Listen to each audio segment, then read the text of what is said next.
The first thing I noticed about the cabin was the chimney. Not because it was impressive, but because it was still standing in a forest where almost everything else had slowly collapsed under years of weather and neglect. The tall stone chimney rose above the trees like something stubborn that refused to disappear. I stood there for a long moment, simply staring at it.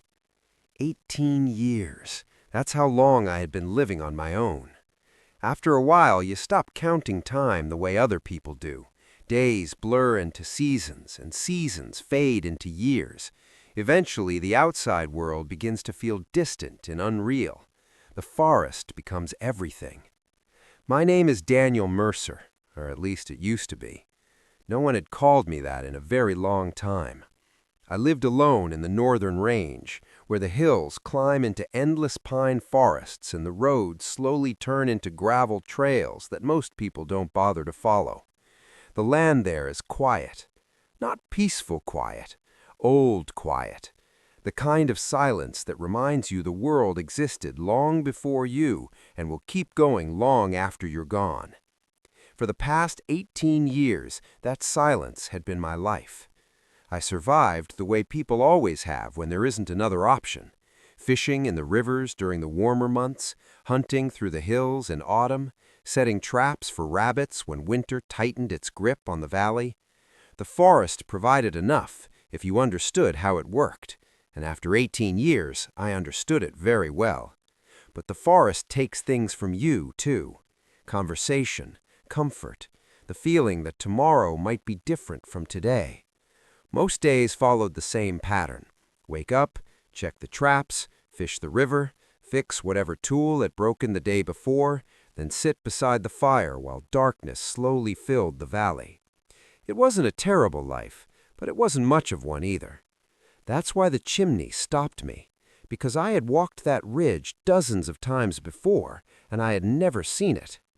The climb that morning had been slow. Autumn winds were pushing colder air down from the mountains, and the sky had that pale gray color that always means winter isn't far away. I had been following a line of traps when the forest opened just enough for the chimney to appear between the trees. Rough stone, at least 20 feet tall, and attached to it was a cabin almost hidden beneath vines and fallen branches. I approached carefully, not because I expected danger, but because places like that usually come with stories, old stories. The cabin had once been built well, that much was obvious from the foundation. Thick wooden beams supported the structure, and hand-cut logs formed the walls. Even the roof still held its shape beneath layers of moss and leaves. But time had been working on it. One shutter hung loose. The porch steps sagged slightly. The front door leaned inward like it had been waiting years for someone to open it again. I stepped onto the porch. The boards creaked beneath my boots. For a moment I hesitated. 18 years of solitude changes the way you look at places that once belonged to other people. You start imagining the lives that filled them. Who built the cabin? Who cooked meals inside? Who sat beside the fire during winter storms? And what happened that made them leave? Finally, I pushed the door open. It groaned loudly as it moved. Cold air drifted out from inside. The smell was familiar, dust, old wood, and ash from fires that hadn't burned in years. Sunlight slipped through cracked windows and revealed the interior. A single room, rough wooden floors, a large stone fireplace connected to the chimney outside. A heavy wooden table stood near the center. Along one wall were shelves, dozens of them, and every shelf was filled with jars, preserved food, beans, corn, dried fruit, even sealed containers of flour and rice. I walked closer. Most of the jars were coated in dust, but the seals looked intact. Someone had stocked this place carefully. Judging by the amount of food, they expected it to last a long time. I opened one of the cupboards. Inside were tools, axes, handsaws, lanterns, everything arranged neatly as if someone expected this cabin to remain useful long after they were gone. That's when I noticed the notebook. It rested on the edge of the table beneath a thin layer of dust. The leather cover had cracked with age, but the pages were still dry. I opened it slowly. The handwriting was clean and precise. The first page read, "If you're reading this, then the forest finally brought someone back." I frowned slightly. Not the message I expected. I turned the page. The next lines explained that the cabin had never been meant as a permanent home. It was built as a refuge, a quiet place the world might eventually forget. I glanced around the room again. Refuge. The word fit perfectly. The forest outside had almost swallowed the cabin whole. Without that chimney, I might have walked past it forever without noticing. The journal continued. The writer explained that the cabin had been built decades earlier by a man named Thomas Keller. He had been a surveyor who spent most of his life mapping the northern range. After watching the world slowly change, Keller had decided to build one final place where someone could survive if everything else fell apart. He stocked the shelves, reinforced the structure, and left behind instructions. Instructions for whoever found it next. I flipped through several more pages. There were maps, hand-drawn trails through the mountains, notes about hidden water sources, warnings about winter storms that swept through the valley. Thomas Keller hadn't just built a cabin, he had built a survival station. And that raised a question that had already begun to form in my mind. Why build something like this, only to abandon it? I stepped toward the fireplace. The stonework was thick and carefully arranged, but the stones near the bottom looked different, newer, slightly uneven. I ran my fingers across them. Then I noticed the iron ring tucked between two stones, a handle. My pulse quickened. I pulled. The stone panel shifted slowly with a grinding scrape. Behind it was a dark opening, a narrow staircase leading down beneath the cabin. Cold air drifted from the darkness. I lifted my lantern and aimed the light down the steps. Stone walls, metal beams, and something else. Light glinting off rows of metal containers stacked deep below the floor. This wasn't just a refuge. It was something much bigger. And as I stepped onto the first stair, I realized the man who built this place had been preparing for something far beyond survival. The staircase beneath the cabin was narrow and steep, carved directly into the rock below the foundation. Each step echoed softly as I descended. The air grew colder the farther I went, carrying the dry scent of stone and metal that hadn't been disturbed in years. My lantern cast long shadows against the walls. The stairs turned once, then again.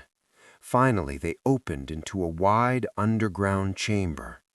I stopped at the bottom. For a moment, I simply stood there. The room was enormous, far larger than the cabin above should have been able to hide. Concrete pillars rose to the ceiling, reinforced with thick steel beams. Metal shelves lined the walls, every shelf stacked with sealed containers and wooden crates. This wasn't storage, this was preparation, careful preparation. I walked slowly across the concrete floor. The containers were labeled with black marker: water purification, medical supplies, emergency rations, row after row of them, enough supplies to support someone for years, maybe longer. Thomas Keller hadn't just built a refuge, he had built a hidden bunker beneath the cabin. My lantern beam drifted across the far wall. A large metal table stood beneath a dead light fixture. The bulb above it no longer worked, but the table itself was covered with maps and tools, arranged neatly in rows. Another notebook rested in the center. I recognized the handwriting immediately. Thomas Keller. I sat down and opened it. The pages were filled with detailed notes. At first, they looked like ordinary survival instructions. Locations of water sources, safe mountain trails, warnings about landslides and dangerous winter storms. But the deeper I read, the clearer something became. Thomas Keller hadn't simply been documenting the forest. He had been studying it, watching it, learning its patterns, preparing. One page caught my attention. The words were written larger than the rest. The valley will change. Roads will come. People will follow them. And when they do, this place must remain hidden. I leaned back in the chair and looked around the bunker again. Hidden. The word appeared several times throughout the journal. The cabin was hidden. The bunker was hidden. Even the maps showed narrow trails designed to avoid the main valley roads.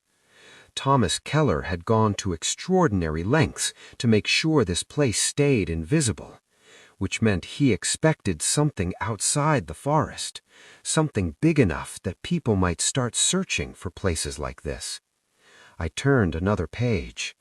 That's when I found the map. Unlike the others, this one had been drawn across a large sheet of folded paper. It showed the entire northern valley, the river, the forest ridges, the abandoned logging roads, and at the center of it all, the cabin. But what caught my attention were the circles, several large circles drawn across the valley floor, each one labeled. I recognized the earliest one immediately, the year I had first arrived in the forest. More circles followed after that, each marking some kind of change, new roads, survey points, construction areas. Thomas Keller had been tracking how the outside world was slowly pushing closer to the forest, and beside the final circle was a single line of writing. When they reach the northern ridge, the cabin will no longer be safe. I closed the notebook slowly. The realization settled heavily in my chest. For years the forest was my world, but now the valley was changing, and Keller had already understood something I was only beginning to see. The cabin had never been the destination.